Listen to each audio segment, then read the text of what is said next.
All right, so we can see the market's closed today, so we're not going to have live data. We're not going to have our highs and lows, our stocks that are going up the most and down the most today. So we'll use today as like a shorter session just to review some of the basics, and I have a couple topics to bring up too. But right now, it's a good time to do a screener. So what this is, it's Fidelity. I have $50 in this account, and allows me to do screens on stocks. And you can sort based on different fields, like PEG ratio, and you can click on, I like to click on market capitalization. That gives me some good ideas for big cap stocks. So these are my criteria over here. I basically try to list every major statistics that's important to me. So right now, PEG ratio is pretty important. That basically gives you an understanding of how overvalued it is instantly. This is 46% overvalued. This is 35%, 34% undervalued, etc. So, and you have all these other fields that you think are important. And what I like to do is I like to cut and paste this into a spreadsheet and then sort by all the columns in, like, for instance, the long-term growth. Then I'll highlight the top 10% of stocks and for this one field. So the EPS growth, 86%. You see a lot of, look at this, you have T-Mobile, their average growth is 64%. And so I would highlight that as, a good number for that field. And for the PEG ratio, that's a high number. Yeah, we know T-Mobile is not growing that fast, but a lot of these numbers, you got to take it with a grain of salt until you do your other calculations. So if we do our, let's do TM, it said 64% average growth. Let's look at if that makes sense with our forward projections. Do you calculate in your forward projection also, or you just rely on them? I'm just curious. Here's what I do for my forward projections. Let's say T-Mobile MUS. Okay, let's look at my investment spreadsheet. So the most important thing on this spreadsheet is that how much they're growing. And I get that by a couple different ways. The first most important way is dividing the years, like dividing 2023 by 24, 24 by 25. Let's do that just for an exercise, just to get an actual earnings growth rate. Okay, we haven't looked at T-Mobile in a while. I started accumulating this as a new position earlier this year, just because I saw it's basically a better network than Verizon and AT&T. They have more 5G support. They have better promotions on TV, better commercials, and they have more subscribers joining. So they're going the opposite in the charts as Verizon and AT&T. Let's look at Sprint going to T-Mobile or Sprint going to AT&T? Sprint was bought by T-Mobile. So when T-Mobile combined those two networks, that is much more powerful than Verizon. They have spectrum that's better with 5G, and they have more. I heard that Verizon owned the most bandwidth from auction. Yeah, well, Verizon, they bought MCI, the assets of MCI. And MCI had a huge, spectrum. They bought, and they went out of business because of their debt that they took on for buying that spectrum.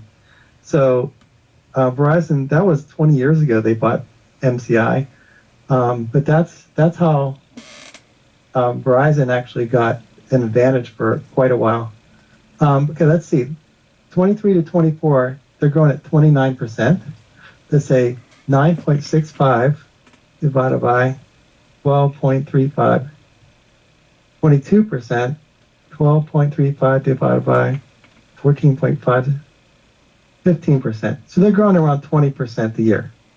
So that's where I would get my initial 20% for growth of the company. Then I go to Merrill Edge. You can have $50 in each of the account and have unlimited research. I can't believe that. That's just amazing.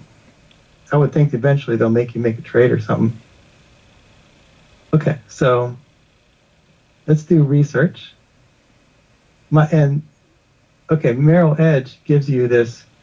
Look at this, Bank of America growth estimate, and they say 58%. Our quick calculation said around 20%. This is usually matching, this growth rate we calculated here. I think what Bank of America did was it kind of factored in the 22 to 23, which is out of the park, difference. So why is so low in 2022? Why is it so low? Let's look. This is basically a straight line up, their earnings. I think what could 22? Wonder why they were down a lot there. I don't know. I didn't follow 23 is like 3 times more. I'm not sure why they had a bad quarter there. Oh, okay. But you look at quarter two. A lot of times, the quarter two is always bad for this company. So quarter two over here they had a small amount of money. Quarter two over here, that wasn't that bad, but they had another bad quarter in quarter two. It is part of, Apple sells a lot of iPhones in the fourth quarter because of Christmas. So they always have a better fourth quarter. So every company has that pattern of, having a bad quarter, good quarter, good quarter. You just have to, whenever you're looking at these charts, you have to look quarter over quarter. Are they going up in a straight line? So let's look at quarter three, that's going down. But you can see the projections are up, for the estimates. I like it whenever you have a stock that has basically a straight line up and it's projected to go up continuously. Let's look at so that's how I would get like a 20%. I would put 20% in our growth rate. So the most important things in this spreadsheet are the growth rates, that right here, because this is what you do. This is how you calculate, how much you're going to be having in the years. So let's say Bank of America growth rate for, let's say T-Mobile.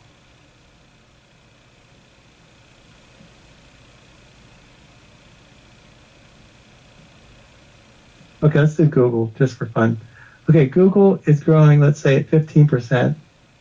So you multiply, the current price by the number of shares that you have, and then you multiply that by 15%, and that's how much you end up with, 115%, and then that's how much you end up with at the end of next year. So yeah, sometimes you have to do a couple different sources just to prove this to yourself. What is the growth rate of the company really? And some of the growth rates are zero. Like Verizon isn't growing, AT&T isn't growing, but they have enough cash to pay their dividends. So you're going to get the dividend. So this yield, the green sections are the ones we use for calculations. So the yield, that's going to give you 3.8% more every year. So anyways, so that's what I use for, double checking. Now, if they don't match up like this, you got to really research. You can't just rely on this 58%. That's probably just from last year to this year, or quarter over quarter or something like that. But then I go and I look at the Morningstar and CFRA reports. And a lot of times they give you the fair value. And so T-Mobile thinks it's undervalued by 13%. You can see it's fair price to fair value is 0.87. So that's 13% undervalued. So they just bought Mint Mobile, which is just a really small company, but they're keeping their theme of acquiring companies to get market share. And let's see what they said about T-Mobile. This is CFRA. They say it's worth 130, so it's overvalued by 14%. So, okay, so we have an undervalued and overvalued. So it's not a slam dunk understanding of. A lot of times they match up. A lot of times you do have everyone saying they're undervalued, and that's when we start looking at dollar costing into it. But right now there's just a couple. Let's look at the other things we look at for this company financials. We like to see the revenue going straight up, and that you can't get much better than this. A revenue every year they go up like 10%. Or 5 to 10%, and it's consistent. And then you have the earnings, right? Like right here, start off with nothing. That's not so great. But they're reinvesting into their networks. Well, the one bad thing about telecom companies and cable companies, they have to continuously make acquisitions or upgrade their equipment, which although you have revenue that is continuing to go up in a straight line, you still have to reinvest in maintaining your networks, upgrading to 5G. You got to buy out companies, to get market share. So they're doing some more. They're spending money recently, and that's you can see that in their earnings. It's going up to right there, but This is when they bought Sprint. And so their earnings they're investing in their networks now, but they have a better product than everyone else. So it's not a super 100%. You have a Verizon. I own Verizon. I mean your phone. I use Straight Talk, and Straight Talk. There are networks that basically resell Verizon. Like TracFone was bought by Verizon, and so TracFone uses the Verizon network, but they charge a little bit less. And the same thing with Straight Talk. They're a Walmart brand, but they basically resell Verizon networks. So if you make a call on the Verizon Straight Talk, you'll pay like a penny a minute to Verizon, if you're a Straight Talk, something like that. And because both T-Mobile and Verizon have excess capacity that they'll never use. So their theory is we want to get as much market share as we can and sell as much as we can, even if we have to allow third parties to use our networks. So, all right, that was a good little excursion. That was an example of going into how we determine our growth rates. But okay, we're looking at return on equity. That's pretty important. And let's look at some of the ones. MasterCard. That's like whenever you have return on equity that's pretty high, that's an indication that you have a very efficient business that has a very low cost to run it. Oh, it could be like they just went through a layoff. Oh, they did? Really? I don't know. I mean, return on equity, right? It could be a very clean one, very good one, but it's the result of a layoff. Very well, maybe. It's a fad these days. But return on equity is basically or streamlined headcount. Right. Well, I think in general, the companies with a high return on equity, you invest. Let's say you invest money into the company, like $1 into the company, and you get $1.50 back, right? So that's an example of a return on the money that's invested in the company, that the company has return on their capital. And let's say let's look at some other companies that. Okay, Booking. That's a good example of a stock. They basically run a website, and so it's all it is servers, and you have customer service representatives. They allow people to book vacation packages and rentals, and that's basically just running a website. So you can see how the return on equity could be very high for a business like that. Their costs are running servers, programming new features, upgrading and maintaining the servers, and then you have to have customer service to make sure that the customer's happy and you can talk to someone after you book your flight or whatever. So let's look at some more examples of high return on equity companies. Let's see. This is interesting. Cisco. Cisco is a company that does food. They basically are a food wholesale company that they also provide products for the food industry. So they'll sell you some plastic knives, they'll sell you forks and spoons, whatever it is for the restaurants use. And they sell food, and they do it in bulk. So you see these Cisco trucks in front of restaurants at the beginning of the day, unpacking like a load of things for their day of activity. And I'm surprised that they have a high return on equity, because there's not a lot of margin that they can make. You have the cost, you pay the farmers for the food, unless they have scale, I guess, where you buy a lot from them and you have a distribution network. They must have that pretty efficient. It's hard to say, but they don't. Do they have a monopoly? I don't know. That wasn't a good example, but I don't know why they would have a really good, efficient business there. Okay. So, but I did prepare. Let's just review some basics of seeing that we don't have a market to go to today. I thought it'd be interesting to prepare for the next time that there's a market crash.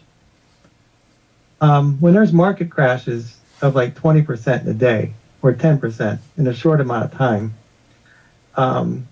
worst thing you can do is sell your stocks during that time, because you have to make three decisions. One is when to sell it, and then when do you get back in, if you ever get back in, and what do you buy in replacement of what you sold. And those are really hard decisions to make. And basically, if you sell something, if you have a gain on it, you have to pay 20% tax. So you immediately lose 20% of your gains you made on that stock when you sell it. So when you buy it back, you got to buy it at least. You have to buy, if you buy that same stock back, it has to be 20% or lower for you to actually break even when you buy it back. So that's why I'm basically not phased whenever there's a sell-off of like 20%, because it's almost impossible to know when to get back in and to find something better than what you sold. And it's always important just to keep an eye on all the valuations, of what you own. So whenever something does happen in the stock market, you have to say, what does it relate? How does that affect the earnings of the stocks that I'm watching? And let me see. Okay, so that's a good. The other thing is we've been following these charts from E-Trade. It's a growth. This is the earnings growth to the stock chart graph, and it's very important. This is one of the most important charts that I know of. The things we're looking for in a good growth stocks are high free cash flow and annual earnings increasing in a straight line. So you can see it every time I look at this graph, this chart. I want to see this going up in a straight line. There got to be a good reason for it to have negative, or for it not to be in a straight line up. We like to have PEG ratio less than or equal to 1, unless it's a quality company where it's very hard to find quality companies that are really inexpensive. But we've seen them. We've seen them this year. We saw Facebook go down to a PEG ratio of 1. We saw Tesla go down to a PEG ratio of 1. Google went down to 85. That was a PEG ratio of 1. So it does happen. And whenever it does sometimes they go less than 1, and that's whenever you start. Then you know it's a real bargain. Again, return on equity is pretty important. Over 10 is our baseline. Dividend, that adds to the total return. So we like to see, it's very important to know that dividends, going back to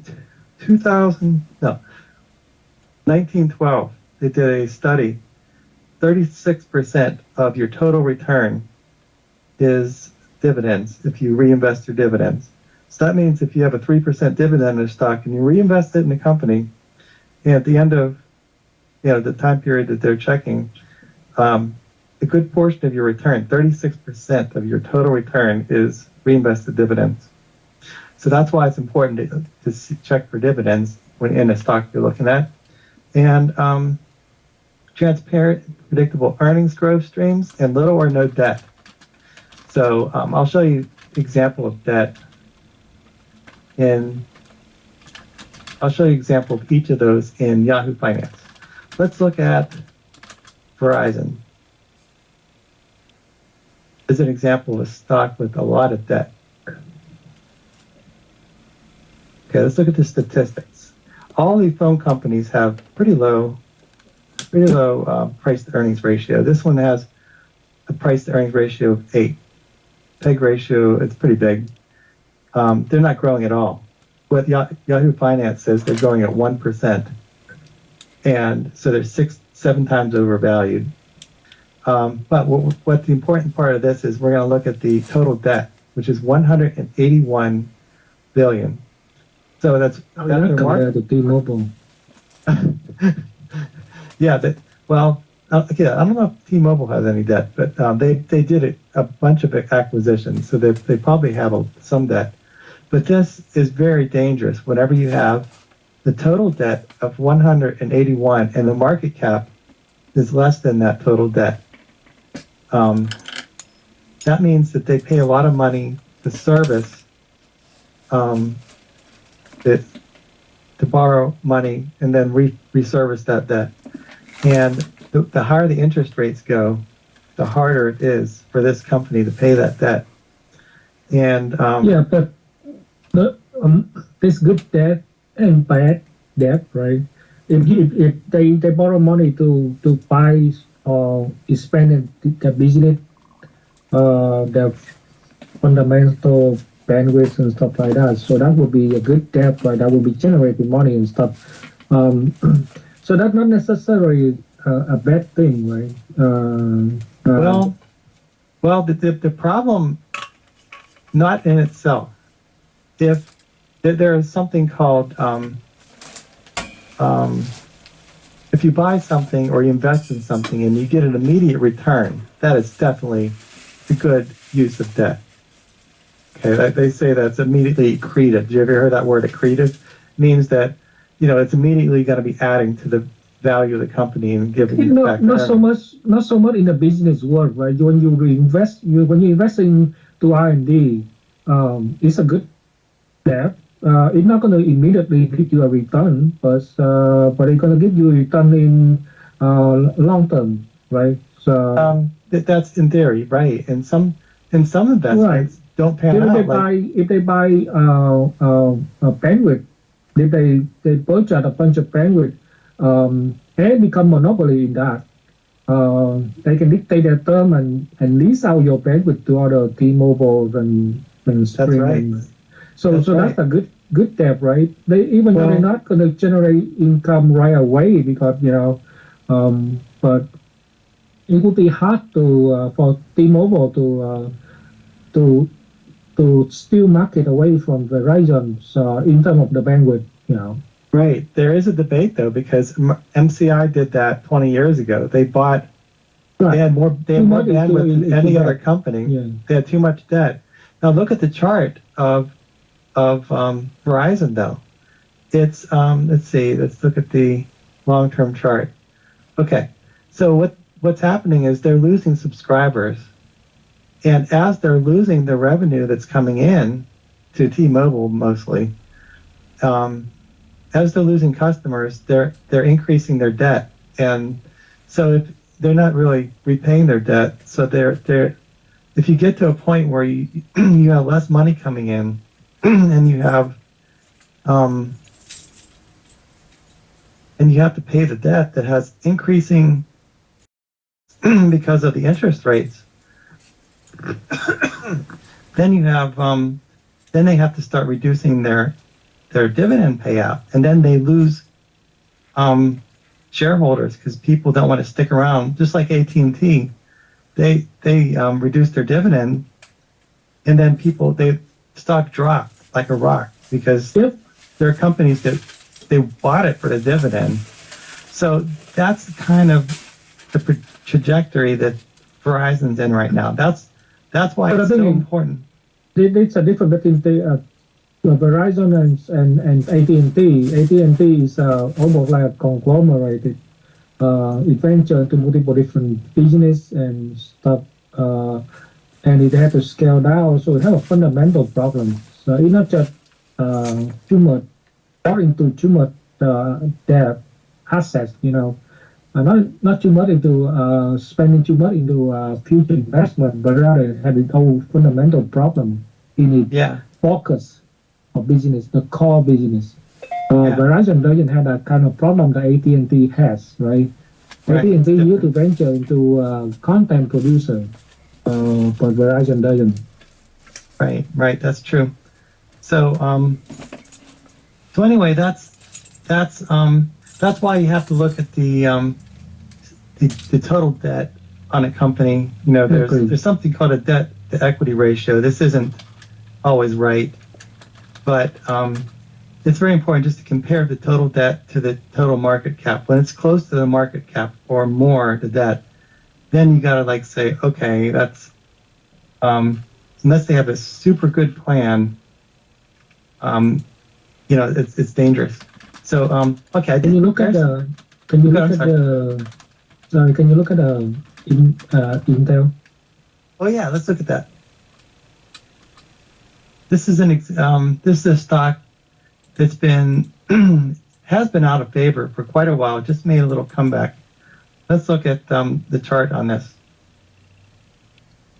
Okay, so you can see that for a while. Okay, so with the tech stock last year, anything with a high PE ratio, anything that was cyclical, something that was based on all the semiconductors had issues with supply and that kind of thing last year. So this went down with that news, and this year it didn't really recover with the rest of the tech sector. It's still kind of down. So that they're, let me see. They have a new president. They got a new president around here, a CEO around here, Pat Gelsinger. He made the original 386 processor or something. So he has some knowledge of microprocessors, as a inside person who knows things. But Intel was hoping on a lot of funding from the government in America for making factories in America. I don't know if that funding came through, because that's like free money for your company, to start. It didn't help it out a lot at all. I would think that would give it a kick in the butt, because you get free money from the government to make factories here, and then you have all kind of government orders, because they're not going to buy. A lot of government activity is USA based, components. Let's look at these statistics for it. The chart looks really, really bad. I mean, I wouldn't invest in that right now unless there was something compelling in the statistics. Let's look at this. Okay, last time we checked on this was like a year ago. We were comparing it to AMD, and AMD was like eating their lunch. They were making better processors. They were making market share from the servers, and oh no, look at that. We have all NAs. That's not good. We can't really we don't even have PE even. Okay, let's look at this. Let's look at this. When you look at return on equity is not so great. Let's look at your let's look at E-Trade. Narrow account, maybe get the health stale data. Yeah, maybe that is stale. We're gonna look at that in Arrow Edge. We're going to research it on. Okay. Let's look at what the PE is here. PE is, let's go back one. PE ratio is 16, so it should be growing at 16%. Let's see if it's growing at 16%. Research. Let's look at what Merrill Edge says. Bank of America says it's only growing at 7%. 16 PE, so it's 2 times overvalued right now. That's not very much. Let's see if we can see 6% growth here. Okay, so you can see from 2022 to 23, they dropped like a rock. Why? Why did they have all these earnings problems? I don't know. Well, they are the company that actually say that they're going to take the pen out and make in America thing. Okay. And then streamline the process so that they can, what they do is they in-house all of this processing instead of outsourcing it. Oh, okay. So they revert the trend. So that's why they take the pen and got hurt. Okay, 25. And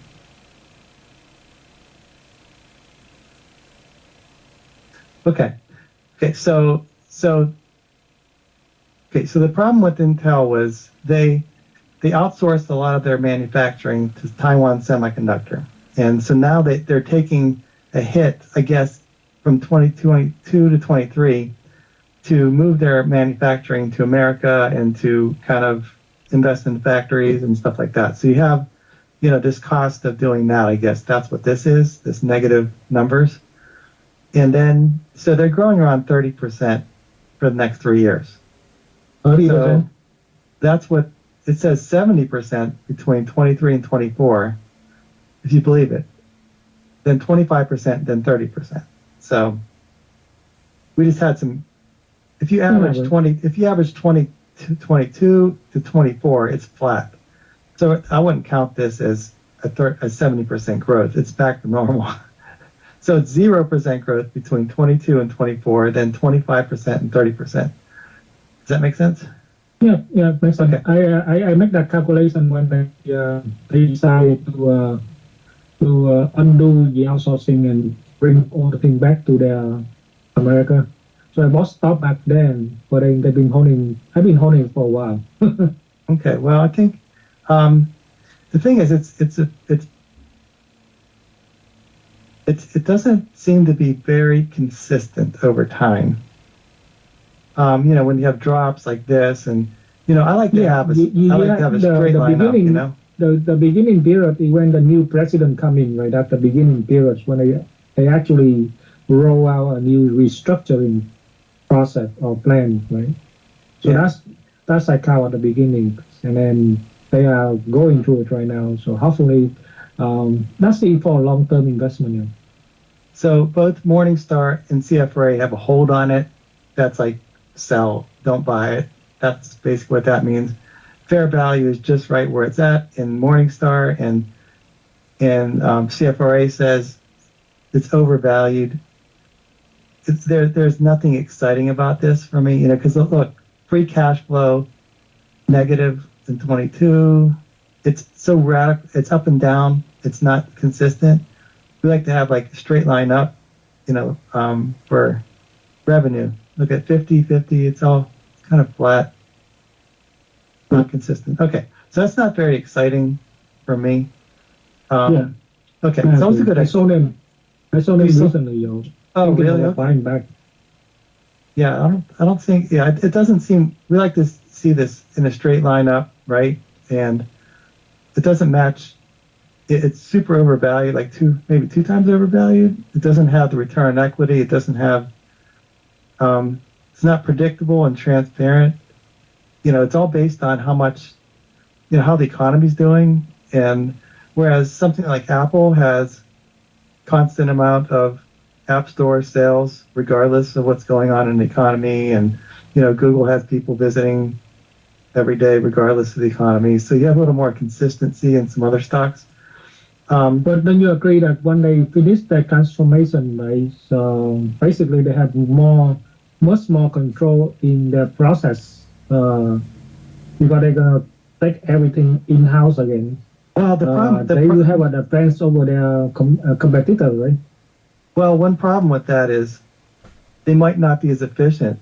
They can't focus on other things. Say if you outsource all of your activity to Taiwan Semiconductor, that's like having 1,000 extra workers, that's doing work for you and now they have to do all that work. That kind of reduces their focus. They gotta like, I don't know. I would But think the same that token, Apple do the same thing.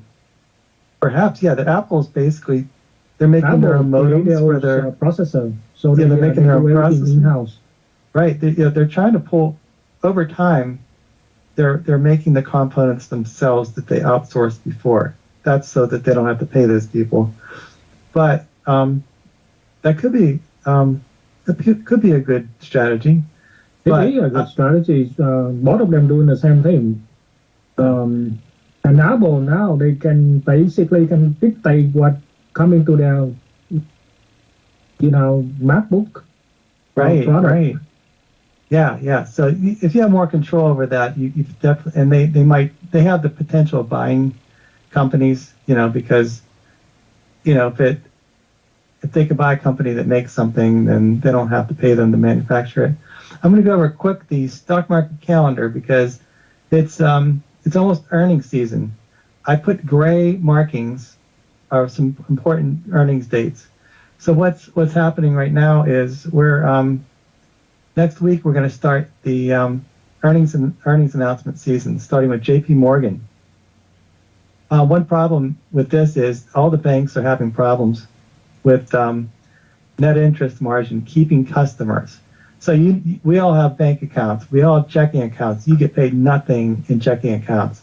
So these banks have to offer a little bit more to keep people from buying, putting it in some other place. And that eats away at the money that they make as banks. So that's called net interest margin, the amount that they make when they give you, the customer, something on your checking account and they borrow, someone else borrows money and they make money that way. So what's going to happen is, I went over what Dan Niles is saying. He's like, it's been all through last year. And he says the earnings are going to be coming out and they might not be as good as expected. He's expecting, he's comparing this time to the year 2008, 2009. That is the crash time. He's saying that we rallied basically the first couple of months for no good reason. And then we had earnings hit and they were bad and we went down. So then we had some bad times. So this earnings season is super important because if the earnings are bad, we're going to go back and resume a downtrend. So we have J.P. Morgan and all the banks in next week, starting next Friday, and then we have tech stocks starting to report into April and May. So that's going to be very important. And right now we're overbought in the stock market. So let's look at the S&P. There it is. Okay, you can see that we're at 90 on the Stochastics. That is pretty high. And that's usually an indication everyone's starting to get greedy now in the market. So we have this momentum of we had momentum coming out of this downtrend, and it's carrying us through this. We're right here. We're overbought, and you can see we're in the greed fear index. We're actually greed now. We're overbought and greed. That's the time when normally you would sell and you would not buy. So this is not a time to buy because people are super excited, and you want to buy when people are, fearful, and whenever we're at the down part of this channel, and you sell it here and you buy it here, and we're basically at a midpoint right now, but we're right before earnings season. So if we start getting some bad reports on earnings, we're going to trend down to here. And if the earnings reports are super bad and we have some more banking problems, we'll end up going back to this downtrend. I'm just saying that just so you can be mentally ready. I'm ready to hold my stocks through anything that happens, but it's very possible that we go down to a S&P fair value of 3,000. That is the lower part of here. If we have bad earnings, and we have, it's possible we have more bank failures. So that's Dan Niles' single point value. I've been following him on. If you go to YouTube, search for Dan Niles. They have, what he's saying about the market. I'm going to review what he's been saying in the last week. So he likes doing the opposite of what, if he sees, like right now, he saw, I'll show you what he was doing. Right, whenever they were selling off in the, when there was a banking crisis and the banks were going under, Silicon Valley Bank, the other bank, Signature Bank, he said, I'm covering my shorts. He likes to have a short and a long. He said he was covering his shorts. Maybe that was right here. And so now what he's doing is he's selling, he bought oil, and now he's selling his oil after his, after the OPEC had their, one thing, OPEC had a production cut this week. So what that means is OPEC nations, they produce less oil. That increases the price.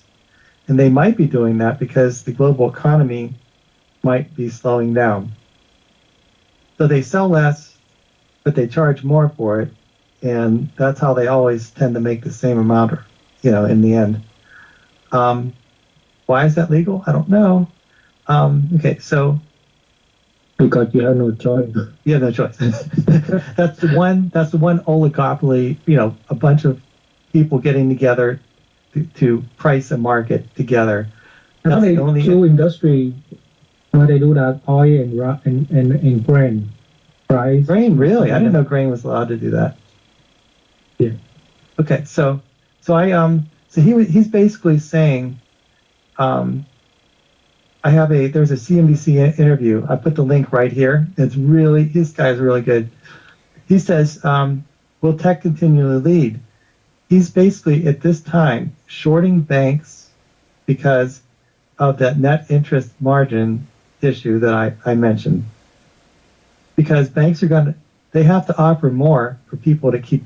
They're going to offer 1% for people to keep their money in their checking account. Then they earn less when they lend that money out to someone else. He likes Meta and Intel, Joe. He likes Intel. Intel. You said earlier that you don't like Intel. Yeah, but he does. Let me see. You should listen to that, see what he says about Intel. So April 14th, JP Morgan reports. He says the bank earnings estimates, after they report, they're going to get cut 10 to 20%. So the deposit rates have to go up. That squeezes the net interest margins. So he's shorting banks. That means he thinks they're going to go down. So if you think you can buy some banks, these regional banks, the small banks, and try to get, these 90% off banks, there could be worse around the corner. Because they're not interested in us. Yeah, it's really risky because we don't know anything about banks. Even though they're not 90%, I like the dollar cost into things, but it's just we don't understand it well enough, and it could get into another banking crisis. So, but in the past, 2008, 2009, Wells Fargo and JP Morgan both came out really good from that. They got market share. They got a bunch of banks that at a fire sale price. So I'm not worried about holding those two. But he said there's a false narrative similar to 2008, 2009. The stocks rallied 15% until now. It's just multiple expansion. So that means what might be happening in this earnings season coming up this month is earnings, if they're bad, the market went down 28% after earnings in this 2008, 2009 in a very similar situation. So you have to be, you can't be overextended right now. You have to make sure that you're confident in what you're buying, and you have to be ready for a drop in the market if it happens. So banks are actually paying more for deposits to survive. They want to keep their customers, and they don't want their customers to be putting money in the treasuries, which earn 5%. They want to keep them at their checking account. And let me see what else. Okay, so he said the companies benefiting from AI are NVIDIA and Intel. So Intel is benefiting from AI. I didn't know that. I didn't know that. I didn't know either. So we'll have to listen to that talk again. All right, so fear greed index. It turned into greed. So that's a red flag for us. When it gets to extreme greed, that's the time you got to back off, don't buy, and possibly sell, or just watch everyone else keep buying until it starts going down. So this is we have to do the opposite of investors. When it's extremely fearful, we like to buy or don't sell. And when it's extremely greed, we want to sell or don't buy. All right, so the VIX, it's still at 18. So people are not fearful right now. And that's just contrary to it's opposite the stock market. So right now people are complacent, but right around the corner we have earnings. So you have to be very careful.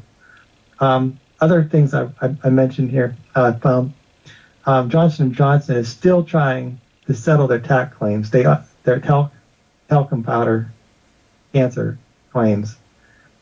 And their stock jumped it was in this downward trend, and it jumped like 5 or 10% due to that news story. But they're not out of the woods.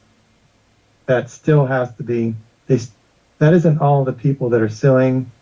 It might not be accepted. They're trying to use a bankruptcy court to handle litigation. They're trying to put $9 billion into this. It's just still shaky. They're not out of their liabilities from this yet. So I thought the court rejected that one. The court, I don't know. I don't think they rejected it, but they submitted a possible settlement of $9 billion, and if it's accepted and everyone joins this and doesn't sue them, then now the company that actually the branch of J&J that actually having under litigation, he actually kind of like what do you call it, a sub branch of J&J, right? J&J actually more diverse business than just that, right? I remember J&J was supposed to split into several different. They had the pharmaceuticals, they had maybe the heart replacement company, and then they had. So they did, I don't know if they'd split or not yet, but if they did split, the part of the company, I mean, that basically they did. saves. And the litigation is only on one brand of J&J. Okay, so I guess the reason the part that sells the consumer health part of their company. So basically what they did was they split the company in as many pieces as they could. Let's say 4 pieces. That means it saved 75% of the company from a bankruptcy, right? So that 25%, well, 3 companies, let's say if they split into 4 companies, 3 of them are totally wipe their hands of this problem. So that's like 25% that's 75% of the company that's shielded from this settlement. Still now, now that they're trying to, for the last 25% of the company that has this problem, they're trying to put $9 billion into some bankruptcy thing and salvage that rest of that company. So it's, I don't understand it. You got to be like a lawyer to understand investing in this. We're following it because we knew way back here, we knew that there was a possibility of it bankrupting the whole company. Is it worth, a 5% growth and a 5% dividend to go through this process of trying to figure out if they're going to go bankrupt or not. So it's an example of, when there's a red flag that could be major problem for the company, you got to like bail out or don't put as much money into it. So we'll follow it. They'll probably get away with it because they did already spin on 75% of the company. I still don't want to go near it. But Jim Cramer says, the huge threat against J&J is gone, but I don't think that's true. We'll follow it just because it's a good example of a dangerous company. All right, let's see. Oh, this is another very good interview from a guy that's he's president of Starwood Capital. They have a real good insight into the rent pricing. They have a good portion of a portfolio of rent-based properties. And he's saying rent prices are going down in a major way. Look how these rent prices are going down, and then what the Fed looks at for inflation. All these CPI numbers are counting on old data for their rent growth. So rent growth is rent and housing is 33% of the CPI, what the Fed looks at for raising interest rates. And what this guy is saying is, that's going to drop like a rock. As soon as the Fed's, the way they calculate rent, which is like 3 months behind, as soon as they catch up with everything at real time, inflation is going to go down. So why do you think the rent price going to go down? Because they manage a good portion of this company's portfolio is rent-based. They have a lot of rentals, whether it be commercial or residential. So they have a good insight of what the rent prices are across the country. And so birth rates going up. So why the rental rate going down? Unless they're talking about business rental that's going down. I'm not sure if it's. He didn't really specify whether it's business or residential, but he's basically noticing, because he has an insight in that industry, that the rent prices are going down, and that's 1/3 of the CPI. So it looks like inflation is going to be under control, like at the end of this year. So the Fed, even if they're probably done hiking, so that's pretty good. So basically what he's saying is the Fed is using, and Jeremy Siegel says the same thing. The Fed is using old data or it's not using real-time data for. You can go to the rents.com or apartments.com and look at the current prices of houses and do your calculations like that, but they're not using that. They're actually using data from a half a year or a year ago. And so the important part about this is we're all afraid of inflation, because the more inflation is stubborn, the higher the interest rates go up. Yeah. But it's becoming evident through a lot of really smart people that it's not a big problem. It's going down in a major way. Okay, so that means when we look at our calendar here, we were looking at, 3 months before the end of the recession, and, when the recession is, when the Fed stops raising rates. That all kind of determines when the stock market goes back to normal. And we're just we're seeing right now, it's pretty much the end of raising rates. So that's pretty good. And inflation is going to start going back to normal. So then that kind of, we were marking home demand returns, and then the interest rate cut maybe at the end of this year. So all the home builder stocks, when we first started following them, they'll probably, recover to normal, back when everything gets back to normal with inflation and interest rates. So they say that inflation rate going to be back to normal by the end of the year. That won't mean all of your builder going to start picking up new business afterward, right? After inflation settle down, right? Not I think now, because right now they are cutting down that business right. Yeah, because of too high of a rate for anyone to be interested in building a house or something like that. I think there's a 1-to-1 correlation to the Yeah, interest. but the timing will be different, right? That will be Yeah, the side effect, the causing effect, right? Inflation rate had to go down before the demand for home builder go up, right? yeah, right. So and the housing prices could go down too. Yeah. So let me see. Okay, the other things to bring up. Okay, there's another article here, and this it's basically we mentioned last week. There was a guy that was saying, if you start the first 2 months of the year good, then the rest of the year is good. And this is the year before the election cycle, so therefore you have a good month. There's another article saying the stock market is gearing up for its strongest 4 weeks of the year. And that means if you have a strong 4 weeks at the beginning of the year, that means there's going to be a good, the rule of the first 5 days looks at the year, S&P gains 1.4% the first 5 days, and it's hardly ever negative after that. So First Friday of the year or first Friday of the April first month? 5 days of the year. Oh. So But I don't know. that's not guaranteed, right? It's not a perfect thing. It's just like Yeah. sentiment, you know. And one last little thing I saw here was a undervalued stocks that are unstoppable according to Morningstar.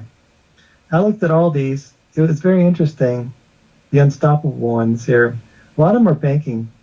You have U.S. Bank, Western Union. They do some kind of currency.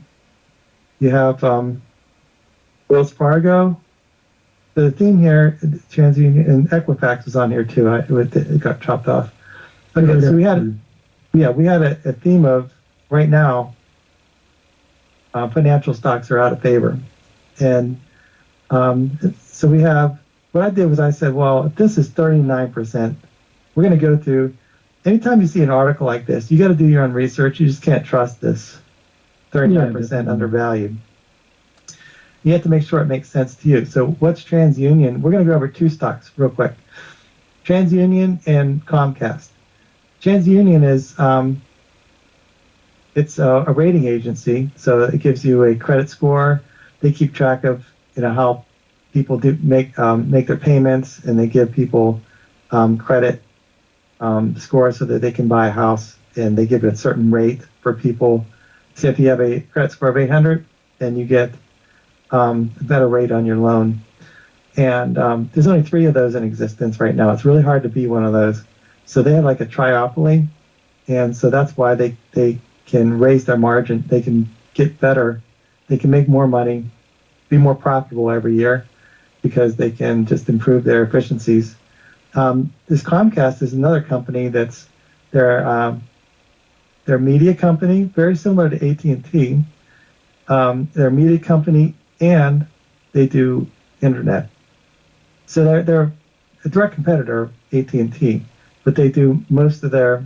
They have a big business in internet. So we're going to go over both of those because they're 40% undervalued. That's pretty good. Here it is. Equifax is another competitor to TransUnion. So we're going to go over both of those real quick. I like to look at this chart. So we did our math on this. 22 to 23, they were down 3%. But they seem to be growing at 16 and 18%. Let's say 17 total growth. And their PE currently is 17, so they're fairly valued. I didn't see a compelling undervalued like Morningstar did.